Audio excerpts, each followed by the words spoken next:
Meeting started. I'll call the meeting to order. I want to go through a couple of things. Thank you guys all for joining us this evening. We appreciate you being here. We're going to go through a couple of housekeeping items. We're going to approve our minutes, go through our minutes from last meeting, and then we'll open up for the reason you are all here tonight for our public hearing, which will involve some information given to us by city staff and other people here. Then we'll go through questions from the commission, and then we will open it up for public questions and comments.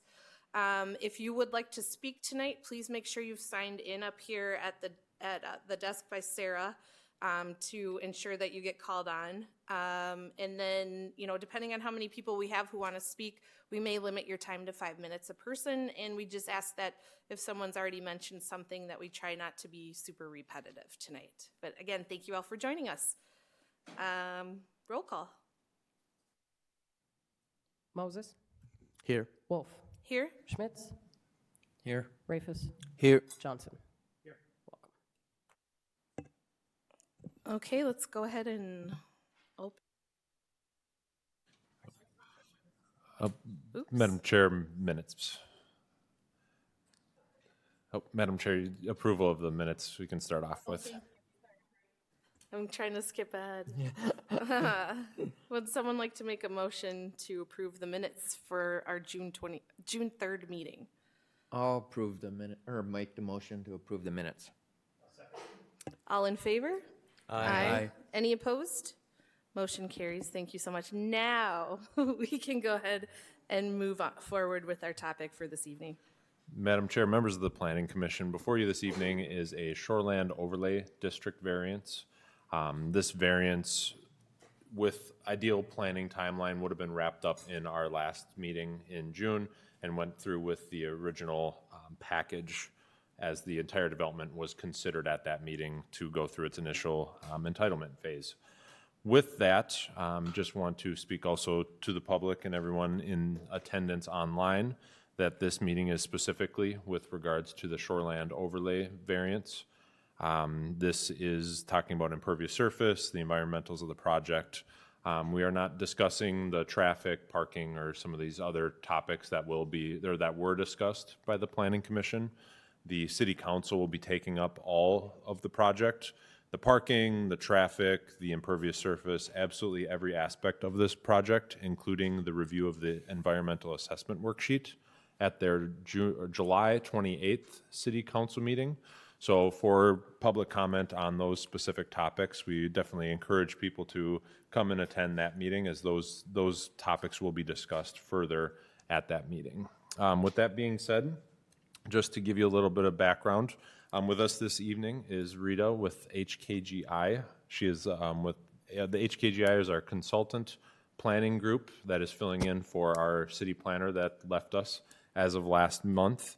HKGI conducted the comprehensive plan for the 2040 comprehensive plan for the city of Columbia Heights, and they conducted the comprehensive plan amendment for this site. So they are very well aware of the site, all of the intricacies with the site and the redevelopment of the site, and they're assisting us with everything planning, as I'm no expert in planning. So it's great to have them on the team, and with that, just kind of how we got here with regards to the shoreland overlay variance. The shoreland overlay district is a district of about, I think it's 100 or 1,000 feet around the lakes and some of the larger ponds within the city of Columbia Heights. Within that district, any property within that area is required to have or to meet a percentage of impervious surface. Now, this shoreland overlay was established in 2008 by the City Council and and staff. And the ultimate meaning or the reason that this was established was because the City of Columbia Heights has had a lot of issues with single-family properties near, impaired waterways, paving their large chunks of their yards so they can add more parking. There's not always enough garage spaces, so paving large parts of their yard. Well, what really happens is with these single-family homes, there isn't an ability for those single-family homes to remediate any of the stormwater issues. As soon as they pave their yard, that just puts more pressure on the city's stormwater maintenance items. So a big part of this this ordinance that was passed was the intention of this council at that time, which is found in the meeting minutes and previous staff letters and everything like that, to really reduce that issue going forward. And then in that ordinance is the establishment of this variance process, which we are considering this evening. This variance process was established so that way large-scale projects or projects that needed to have flexibility in these regards would go through a variance process. And the idea with that is projects similar to this one of larger scale have the ability to remediate stormwater. So while they might be above the impervious surface requirement, they have an ability to really treat that water and identify and solve stormwater problems with regards to redevelopment of a site that a single family home would not be able to do. Within the city's central business district, this main part on Central Avenue, the impervious surface requirement is 90%. So there's a big shift as we kind of get away from the central business district, but not too different from that locale of central with the previous impervious surface. With that, the city has gone through the comprehensive planning process and has really, just as a reminder, has really set the stage for this redevelopment. We've gone through the planning process, the public outreach, and what the city is looking for and adding this to our comprehensive plan. And so while this is the developer's application to the city established a plan that would not meet the 35% impervious surface. As the Planning Commission knows, the comprehensive plan is quite similar to the current development plan that has been submitted. And so the developer is meeting what the city had already established, even though the city established a plan that was over the 35% impervious surface maximum. With that, I will hand it off to our consultants to get into the technicals, and we'll go from there. Great. Thanks. Happy to be here this evening, and I'll walk through the technical review of the variance application, and happy to answer any questions. Have a lot of experience with shoreland projects all throughout the Twin Cities, so hopefully we can help you in any questions that you may have. So as you know, this is a variance specifically for the Medtronic redevelopment project. I'm still getting used to someone else controlling. It's great. No, it's fine. I'll just get used to it. The applicant has requested the variance on behalf of Lincoln Avenue Communities, which we discussed. As you know, it will requested to exceed the 35% maximum impervious surface coverage limit. When we review a variance, it's actually subject to two different standards within the city code. One is your typical variance standards, which are found in your section 9.104, as well as the Shoreline Management Overlay District standards. So I'll walk through those at a high level. The detail is really provided in your report, so I'm not going to walk through every single variance criteria in detail, but I think it is helpful to understand. Before we get there, I just want to talk about the Shoreline Overlay District because I don't think you have as many opportunities to have projects within that area, so I thought that context might be a little bit helpful. I have just a typical zoning map from the community. You can see the project shown in the upper circled in red, but the overlay district is intended to guide development within 1,000 feet of any designated public water. And the proposed project, as you know, is abutting Sullivan Lake. I think one thing to note as you look at this zoning map is that this project is somewhat unique, and that's something I will reference later, in terms of most of the other lakes in the community are surrounded by single-family homes or they're surrounded by parkland. Obviously, this one is surrounded by parkland, but because it's 1,000 feet, this project is still within that area. So that does make this project a little bit unique and maybe not something you're going to see fairly frequently, given how development has already occurred around the other lakes in the community. So the existing conditions, as you know, the Medtronic site currently has a building that's 135,000 square feet, and there's an 812-stall parking lot.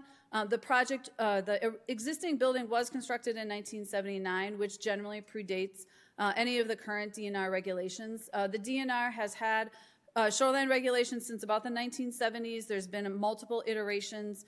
Communities at various times have adopted those shoreline regulations. Each community is a little bit different on when they actually adopted their first regulations and whether they've updated them since. So you can go through that process. The current impervious surface is 54%, which is above that established 35%. So it is non-conforming. It is kind of considered an existing condition. And there is no stormwater treatment, which I think is the most important part of this, is that currently if someone would purchase the building and continue to use it, we'd have no stormwater treatment at all. And this project will at least put in some of that stormwater treatment to try and help mitigate what does happen on the site. This is just to reference for everybody. I'm sure folks are familiar, but just to reference where the current building is on the site. Sullivan Lake is to the west, off the page, and actually on a diagram in the future will help us kind of illustrate where this project is relative to the lake. As we talk about, you can move on. Thanks. The proposal, I think most folks know, but just to reiterate, it will involve the demolition of the building itself and the redevelopment into a multi-phase project. There are 4 phases. Important that it is following the concepts that were generated. The city is in need of housing. The entire state is in need of housing. And so there's really an effort to do some type of mixed use on this site to really support the use of transit nearby on Central Avenue, as well as support the adjacent commercial community. So we have 2 6-story multifamily buildings, a mixed-use building, and then a range of apartments and townhomes. And then there will be some park and infrastructure improvements. So this diagram, I think, shows, and I think it's important from the idea of how impactful this will be to the lake. It is within the 1,000 feet, so obviously it will impact the lake. There is the parkland that separates this project from the lake itself. And so the closest point of any of the pieces of the project is 180 feet. I recognize that it is closer than the existing building, which is above 300, but we're still talking 180 feet from the lake, and I'm going to walk through in a few minutes what they are proposing for stormwater treatment. And the idea that this site is developed when you have townhomes, commercial, and apartments fairly heavily is typical. One of the challenges, as you all know from reviewing the past project, is the fact that in order to meet parking requirements, landscaping requirements, building requirements, it's really hard to do everything and make everything work on a site and make the math work. And so it's fairly typical that we would look at specific stormwater treatment perspectives instead of just leaving open space and being at 35%. This is fairly typical. As you know, the project increases impervious. The existing conditions is 54%. We are increasing it to 67%. I just included this diagram to kind of remind folks there are 4 different kind of lots, and there are 4 different levels of impervious surface amongst those lots. So when we talk about 67.7%, the applicant is proposing kind of an overall number. If you look at lot 4, which is the orange area, that amount of impervious surface is less. There's more green space, and so that less impactful development is on the west and the south to try and protect the lake a little bit more, but it still is increasing the amount of impervious surface. What I did want to mention, just because I know in the packet maybe it's a little hard to see unless you zoomed in, is in yellow, those are the underground infiltration storage vaults. So those are the rooftops from each of the buildings will drain into those underground storage vaults, and then there is also an infiltration and filtration basin. Mitchell mentioned the fact that where you are in the process is more of the schematic design part. All of these things have not been technically figured out. There's a general sense that it can work. The city engineer has reviewed this, but more work will need to be done before you get to an actual development agreement, a maintenance agreement, all of those elements. The applicant needs to know that generally they are meeting what you want, and then they can work through all of those details. And so it's a little bit challenging right now because you're asked to have a variance request, but yet they kind of need to know that in order to work through all of the technical details to make it all work. But this is their general schematic design. Technical questions I cannot answer on stormwater management, but if there are those are things that we can bring back and have prepared for the council, because I am a planner, not an engineer. So I just want to put that out there. But the applicant has, and the city is intending, that the project will be constructed to meet MPCA, MPDS stormwater requirements. So obviously there's more design that has to go in, and there will be certain thresholds that are met. The city engineer has reviewed that and has not really identified concerns at this stage in the process. Obviously there will be back and forth between the city engineer and the applicant to refine, make sure that they're meeting the requirements that the city has. I think most importantly, and these are things that I know you just received, but we can walk through them a little bit. The MWMO and DNR both received copies of the plan, and so they do have some preliminary comments. And we felt it important to share those with you. They were both just received today, and so you're just seeing them tonight. But generally, the MWMO, I believe you had those on your dais, so you can, hopefully you had a chance to review those briefly. But at a high level, the MWMO, they are a water management organization, so understandably they're very concerned about the impacts. Their focus is really on the lake and protecting the lake. They do have some concerns about how things will be treated, how it will be handled to best protect the lake. Certainly, these comments are the kinds of comments one would anticipate. They're technical in nature. They would be something the applicant and the city engineer and the WMO would work towards to try and make sure that they address. So some of the elements that they talk about is making sure, for example, the bounce, so when the rain happens that the lake doesn't bounce too fast, so raise an elevation too quickly. They also talk about things like monitoring, long-term, and often cities accomplish that through maintenance agreements that make sure the stormwater system is checked, it's working properly to best protect the lake. They also talk about pre-development infiltration testing. So again, most of their comments, in general, they're concerned, rightfully so, about an increase in impervious surface. Lots of these questions are more technical. So things that we would anticipate, since we just received them today, that the city engineer, the MWNO applicant would be working towards in answering in preparation for the city council meeting or further on as you work through the actual design. The DNR comments, I believe, came right at very late in the afternoon. Generally, their comments are a little bit more kind of a summary of what's happening. They did note one thing that the DNR really looks at is what happens within the shoreland impact zone, which is the first 25 feet of the 50-foot setback that you need. And there is nothing proposed in terms of structure that they would be concerned about. It seems like their biggest concern overall was making sure that no stormwater is actually conveyed directly into the public water. And again, that's one good element of having that 180 feet between the project and the lake itself is that there's opportunity for treatment on site and for any water to have time before it reaches the lake. But again, these agencies provide technical review, and so it's something that I would anticipate would continue to be working with the city, the applicant, to make sure their concerns are addressed as we move through the process. So, relative to your required findings of fact, if you remember at the beginning, I mentioned that there's two different places that we need to address. So I'll walk through these kind of at a high level. You had more detail in your packet. In order to to grant the variance, these are findings that are required per your city code. So generally, one of them has to do with making sure that there's something unique about the property and that strict adherence to that would prevent it. And again, as we've referenced, this proposal generally follows the comprehensive plan and the concepts that really, as a city, it was determined when the comprehensive plan amendment was adopted that there is an interest in seeing this site, if it was no longer going to be a commercial site, that it be used for affordable housing as well as a mixture of housing. And so that is something that you wouldn't be able to do under the code, which is why you were looking at the plan unit development process. The conditions are unique to the site, and that's one of the reasons I went back and showed you the zoning map, is that when you really look at it and the difference between the lakes in the community, it's very different. And so what happens here necessarily isn't a precedent for how other things would happen in the community necessarily. So it really is a unique site because of having a commercial property right there where redevelopment can occur. The practical difficulties aren't caused by a specific person. Honestly, in any project, any developer would have a challenge meeting these if they were trying to meet the concept of the city, and Mitchell referenced that. Like, the concept that was developed with the understanding that we would need to do stormwater treatment in order to make it work. So it's not specific to this applicant, it's specific to how the city envisions that site to develop.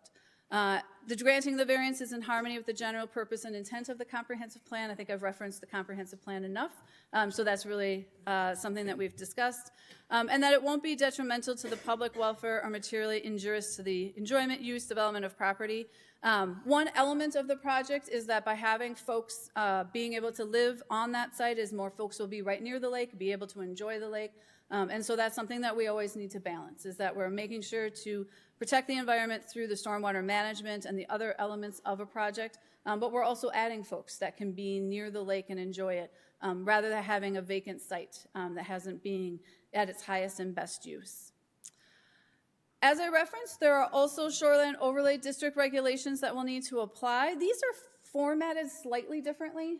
So these are kind of formatted in terms of these will need to be conditions that will need to be met. So the first three, meeting setback requirements, provided with municipal water and sewer, that stormwater is in compliance, those are things that are already required or already part of the recommendation for approval that you did in June. So those are kind of covered by that. And then measures will be taken for the treatment of stormwater runoff. That again was covered in June, but this is what the variance is about today. And so that's really setting the stage that we want to make sure that we continue to work to make sure that the stormwater treatment that's planned for the site provides as much protection for the lake as possible. So looking at making sure that the stormwater treatment conditions or what they are proposing technically works. So there's a reference to an infiltration or filtration basin. You know, at some point we'll have to figure out which is the right one and at what elevation does it need to be. Those are all the technical elements that will come through as you work through the process. Staff review, that this is an appropriate request for a variance. As I said, DNR and MWNO just provided the comments, so those are things that staff will be working through as we work towards any council consideration. But we are working on addressing any concerns. I think the biggest concern with an impervious surface variance is related to stormwater management and making sure that the city is doing the best it can to protect the lake and its water quality into the future. So the recommended motion, there's two recommended motion. The first motion is to waive the reading of the resolution since there are ample copies available to the public. And then there is a move to recommend the City Council approve the resolution subject to the conditions. And I was just going to say, I think Mitchell was going to say, the resolution number is slightly different. It's 58 instead of 57. I made that adjustment in the PowerPoint. So I think maybe on the agenda it might have said 57, but we've adjusted that number. So just a reference. Is that? Okay. With that, I can answer any questions that you may have. Madam Chair, members of the commission, we also have the developer and their counsel in office, so they have their architect and their engineer with as well. So we have plenty of people here to answer questions.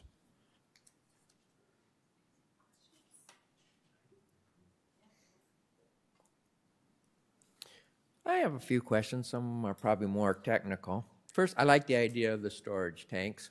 It's a way to work. I know there's Minneapolis has different locations that MWMO has also been involved with.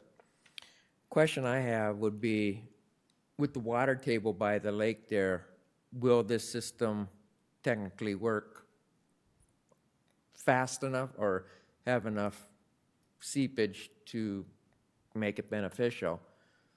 And then, again, it'll probably be worked out later on. If the system becomes full, is there an overflow, and where does the overflow end up? And then on the storm basin, I was just curious, on the diagram, I was trying to tell what depth. Was it just a depression?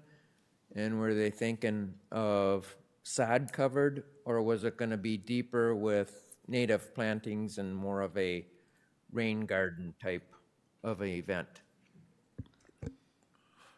Commissioner Member Schmitz, other members of the commission, I can have the engineer come up and talk about the first two questions, but I can talk to the storm basin. That'll actually be located underneath the parking areas, so it'll be buried under where they'll have that kind of surface parking. And then just for a reminder, the first question was about the storage tanks and being able to flow into the lake with being close to the water level, and then the overflow, which we had talked about previously. Good afternoon, commissioners. PJ Dish, Laux, civil engineer for the project. You can see the three yellow tanks. I guess I'll start off with to meet MPCA standards, Minnesota Stormwater Manual requirements. They have to be above 3 feet above any groundwater. So there'll be a minimum of 3 feet above groundwater. They'll have a sand basin in them. So it'll give underneath that, so it'll help the infiltration for those tanks. And the actual outlet of them is designed at, they'll be designed at underneath that elevation of below. So for the 1.1 inch storm event, the first 1.1 inches of any storm event will not go into the lakes. It'll go into those tanks and infiltrate into the ground. So after that, then there will be an outlet control structure on each tank that will allow the stormwater to discharge at a certain rate. We'll have to, which will meet existing rates for the 1, 10, and 100-year storm event. So no storm event will have water leaving the site any faster or at a larger capacity. Actually, because the existing site is 60 or 55% impervious and there is no stormwater treatment, providing any treatment for this site, even though we are increasing the impervious surface, will be beneficiary to the site because now there is a treatment to take that first 1.1 inches event and go into the ground before anything goes into the site. And then there is an outlet on all 3 tanks that'll be at that water quality volume they call it's the 1.1 inch. So it's about between 1 and 2 feet above the bottom of the tank. So you have the 1, 2 feet above the bottom of the tank, and then you'll have 3 feet of sand. So that'll fill up before any water leaves those tanks, and it'll be at a slower rate than what is currently there. So it'll be an improvement on the discharge rates that are currently there. And I know you said, well, when those tanks fill up, so yes, they will bounce up. They have the capacity to hold up to a 100-year storm event, and then to slowly discharge into the city storm sewer before draining into the lake. And I think the last question was the rain garden. Is that Nope, I think that's. It would have been the storm basin, which, yeah. By the townhomes? blue one? Yes, the blue one. That'll be more of like a rain garden with, native planting, stuff like that, more than likely. Or it can be an infiltration basin where has grass and can be mowed. That hasn't been determined at this time, but more than likely it'll be more of your rain garden basins with the native plantings and stuff like that in it. Okay. And really, probably the last question. What type of life is there for the storage tank? I mean, it's a stormwater pipe. The supplier depends. I mean, different suppliers. I mean, there's the CMP system. I mean, they all have a life expectancy of piping of the 50 plus years. There's different materials that they now will put over the top of the pipe. So if anything comes from the parking lot, salts and stuff, that will protect, these pipes from corroding, rusting away or just deteriorating over time. So, I mean, it's just like any typical storm sewer at any site. And I know one of the watershed requirements is there'll be a yearly maintenance plan where they're inspected. There'll be inspection reports into all these tanks and to make sure that they're, the water's draining down in 48 hours so that 1.1 inch has to be drawn down in the tank. When that get that first 1.1 inch, from when the rainstorm ends, it has to be drawn down in that 48 hours. And that's one way. So after yearly, they'll do a test after a 1.1 inch event, come and check the system if it's drawn down. If not, they'll go through and they'll send back trucks through pipe systems through there to clean out these systems. And a lot of the stuff is there's also treatment devices before this, sump manholes where before devices come in that will, over 4 feet deep before the outlet pipe is. So any type of, grit, sand that gets through the storm grates and stuff will go into those before going into the system. There's many ways now to pre-treat the stormwater before it gets into the system just to make them last longer and the maintenance on them much easier. Thank you. Yep. Just a Anything follow-up else? question Yep. on that too. Do you have a proposed filtration system as well? What's that? A proposed filtration system for these stormwater? No, this is all infiltration, no filtration. Okay. It's all infiltration. So do you know the difference between infiltration and filtration? If you can expand on that. The only difference would be where you have soils that will not allow infiltration, you put drain tile on the bottom of that sand, so instead of infiltrating, the water will go through the sand and then get to the drain tile and slow the rate of what the stormwater comes out. So it's treating the water through that sand layer before it discharges into the city storm sewer or wherever you go, just to kind of so you have clean water leaving your site. Is So the only basically, the difference. sand is the one that's Infiltration- the sand is the one that's slowing down the water essentially to let Yes. it go flow. Okay. Yep. Thank you. Cleaning the water, yes.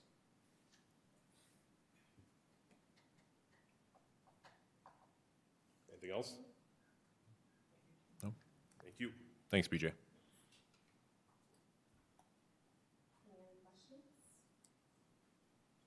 You good, Paul? Did you have any other questions? I'm good. You good? Okay, I think we're good with closing the, We can open the public hearing. we can open the public hearing, thank you. Let's go ahead and open the public hearing. Okay, first we have Teresa Carson. Okay. And then next, we have Lori. Lori of 798 Parkside Lane here in Columbia Heights.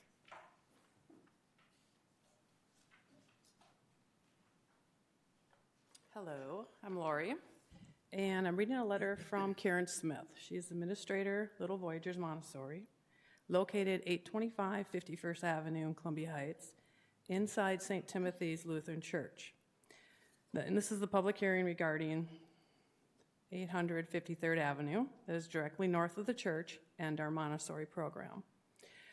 She states that I feel the density of the planned property is too high and there's no green space in the design which is required.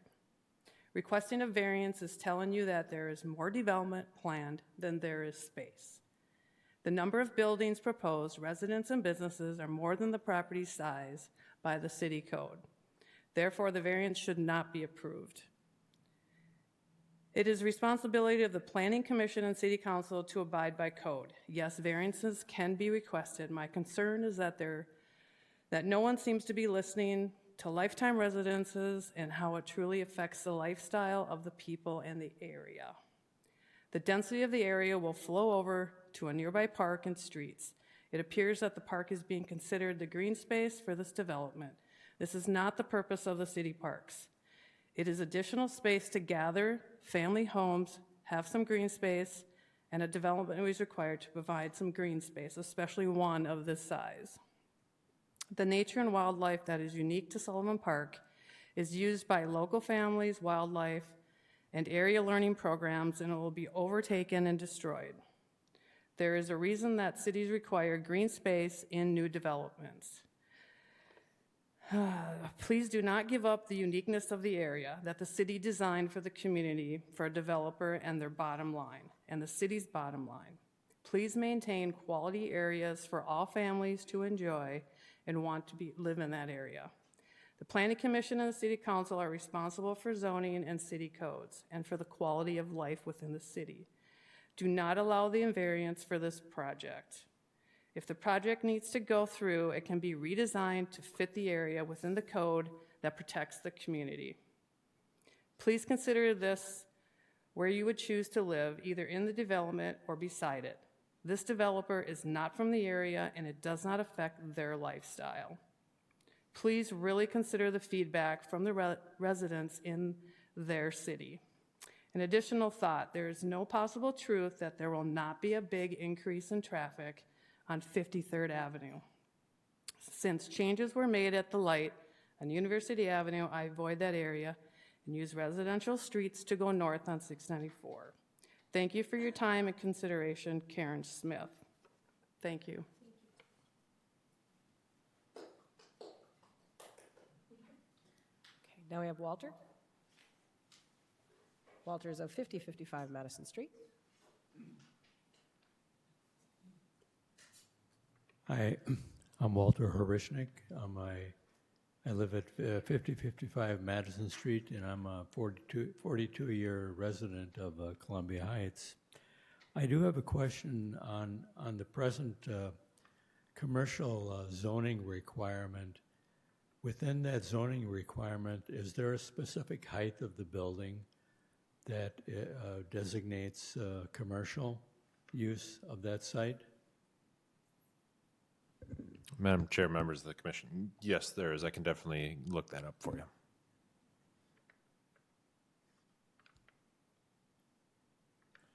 Please feel free to continue. It'll be a minute or so, and then I can chime back in. Okay, yeah. I mean, if there's a zoning requirement that doesn't allow a commercial site to go to 6 stories high, why would there be a variance that granted for a residential apartment to reach that height? Because that height exacerbates density housing, in that whole area. And also, has there been a environmental study for considering for a 4-story apartment building as opposed to a 6-story building? Is there any difference as far as bird migration or just nature type of environmental impacts on the nature around that park? Because it seems to me that a building that reaches the height of the one that we're in is more advantageous to a city street and not a nature type of area. So I would strongly advise not to go over 4 stories, because all around the surrounding communities, except for this building that we're in now, only go to 4 stories, and there's a reason for that. So why is there a reason to go to 6 stories, other than just having more units in that building? And getting away from the apartment building, I do have a little bit of a question on the fitness park that's going to go into the Sullivan area, which is kind of a massive amount of concrete. And I was told in the last meeting that Sullivan was the perfect site for a fitness court that mainly has a big cement pad on it. And it seems a large cement pad is the exact opposite of a nature area. So I would really advise not having that fitness court at that park, because that park is kind of relatively small compared to a lot of areas, like in parks right on 40th and Madison. There's lots of space for a large concrete pad. You wouldn't consider putting a baseball field in Sullivan Park, but we have this large fitness area that doesn't seem to me, it sounds good on paper, but I think in reality that chunk of concrete is not going to be used as much as people think it might be. And it really doesn't add to the nature quality of that park. As a matter of fact, it takes away from it. So those are the points I wanted to raise. Thank you. Madam Chair, members of the commission, just to follow up on some of those. I have not been able to find the height limit in the zoning code, but that's definitely something I'll follow up with the planning commission and with the public with. I believe it was in the presentation from last meeting. The other item I just would like to remind the public and the planning commission of is we are still currently accepting comments on our environmental assessment worksheet, which goes through all the impacts with the animals and everything like that, actually names out the animals in the park and everything like that. So would definitely recommend members of the public to check out the city website under public notices. We have our website there. We are accepting public comment until July 10th, so feel free to check that out. That also covers the traffic and as well as that. And then the Parks Commission and the City Council will be addressing comments about the fitness court on the park. Ann? Ann is 715 50th Avenue Northeast.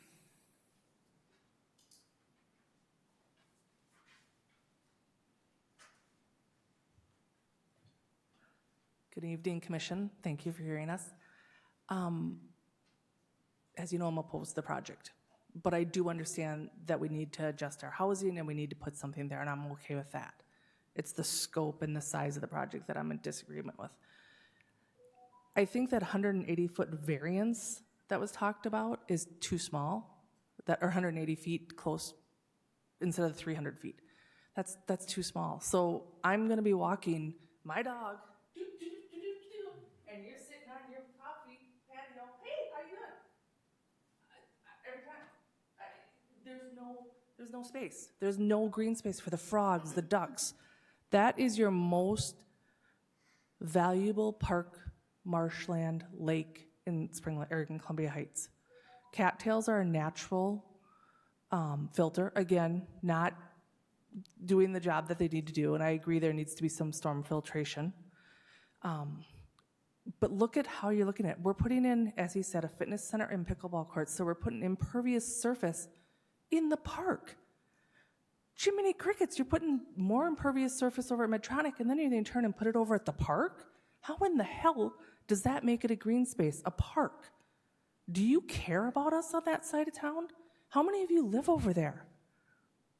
Do you ever walk that park? Raise your hand if you've walked that park. Is it a fun park to walk? A little dirty. Needs some cleanup, needs some updating. 100% agree with you.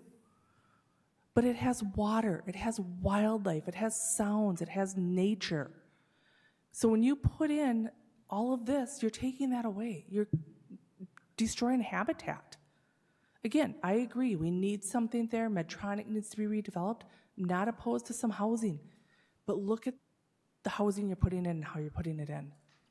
You are not doing due diligence as commissioners and representatives of this city if you pass this variance as is. It would be embarrassing if I were on the commission and I passed it. That's all I'm going to say. Peace out for hockey players, by the way.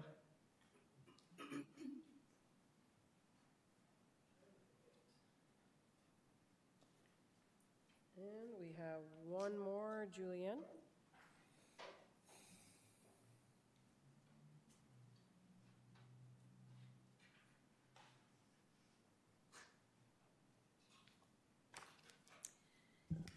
I'm Julian Wyckoff, and I live at 789 Parkside Lane. Taking any green space is wrong. We have done so much harm to our world by taking our green space away.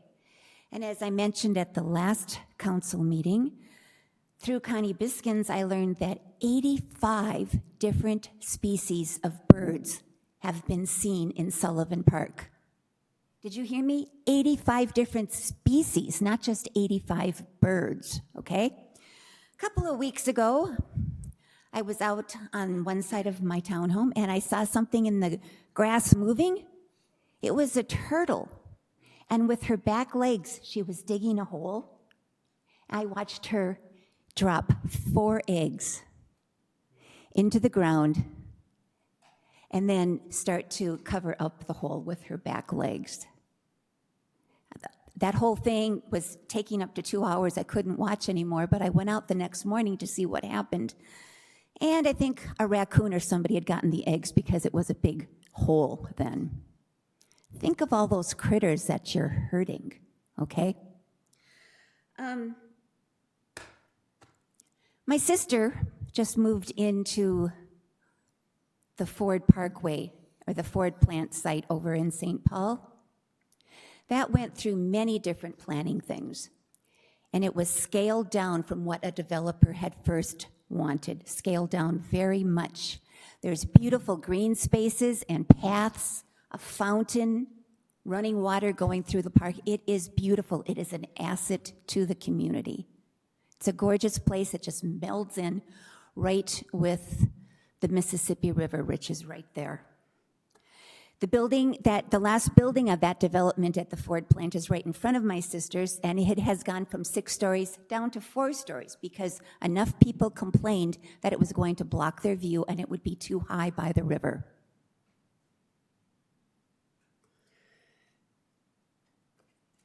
Can you give us anybody's name at the DNR that we can contact and talk to?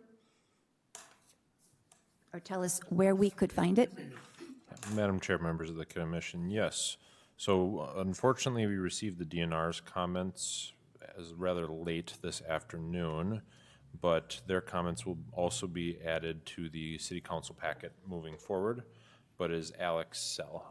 If you reach out to staff after the meeting, I can definitely forward the email and the comments to the public. Okay. All right. So I want some development to go in that area, but decrease the density and keep the green space, okay? We need it. We need it for the robins to dig up their worms. We need it for all those birds, those raccoons, those turtles. They need that green space. We need that green space for them, because without them, we're not going to be around anymore either. It's a gem here in Columbia Heights. We should be fighting to protect it and not rip it up for some developer who doesn't really understand what it is, how important it is to us. Thank you. And that concludes all public comments I have. Do we have anybody online for commenting? Yeah, come on up. Real quick, I have a question, and I don't know if it's been addressed, so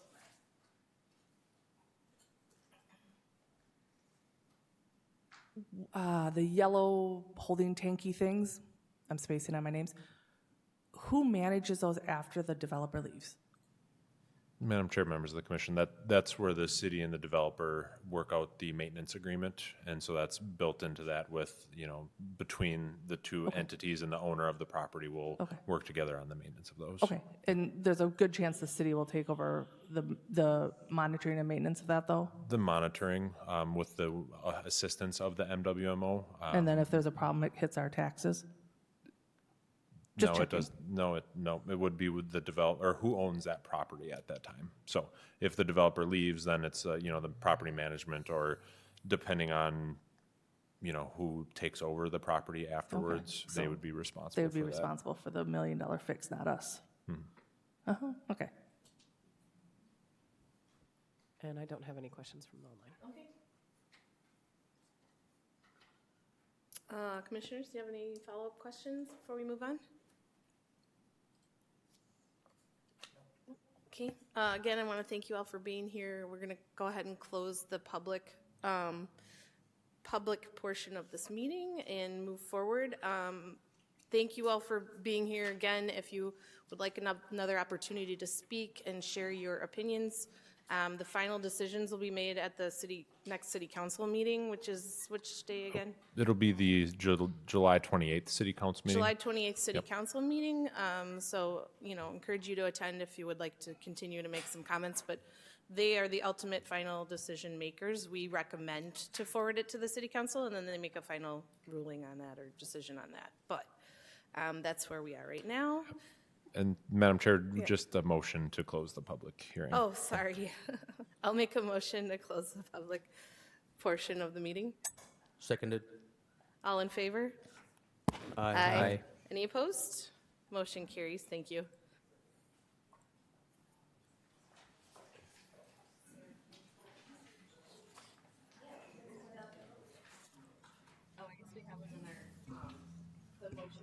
Oh, yeah. It's on the last page of that PowerPoint. Last page here. Is it really? Good. Oh, all right, we've got them on the screen. I think that's what she. Thank you.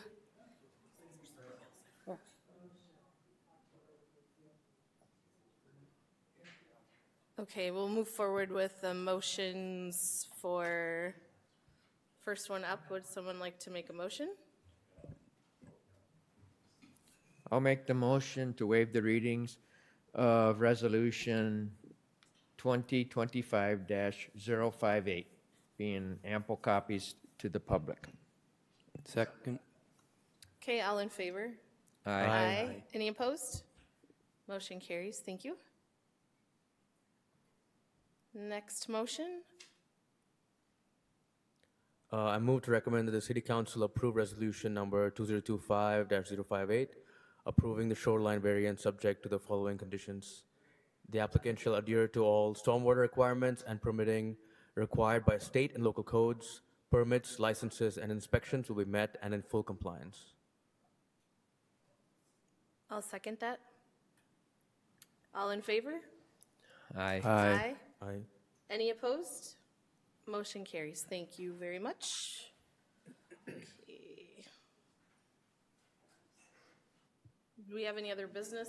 I don't see anything on the agenda. but- Madam Chair, no other business. Just one update. Community development staff are currently interviewing for the new city planner position. So hopefully we'll have someone on in not too far future, but HKGI will be assisting with this project even after we kind of bring someone on to, give them a little space and learn the job before they're thrown into a large scale development. So, thank you. All right, I think I'll go ahead and ask for a motion to adjourn the meeting. I'm gonna do it right this time. Second. All in favor? Aye. Any opposed? Motion carries. Meeting adjourned. Thank you.